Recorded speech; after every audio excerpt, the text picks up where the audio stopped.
here we have the brand new 2021 TLX. Customer was complaining about too much heat, so we figured the best solution for that would be the 3M Crystalline series. This car is getting 20% all around except the front windshield.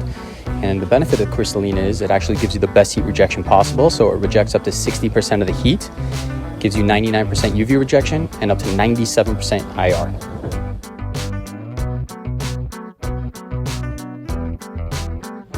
And over here we have the brand new 2021 Honda Civic Type R. Customer opted to go with the Lumar CTX Nano Ceramic series with a 15% shade all around, as well as getting the windshield done with the 3M Crystalline in a 70%.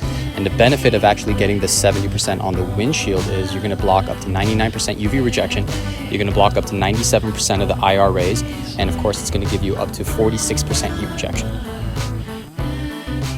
And this Mini Cooper right here was just dropped off this morning. The customer wanted to get Lumar CTX Ceramic all around. I believe she got a 15%. And she is also doing a chrome delete on the side accents, including the door handles. And aside from that, she is also getting a full front PPF, which stands for paint protection film. So with the paint protection on this car, it is going to cover the full hood, the bumper, the headlights, the two fenders, and the side view mirrors.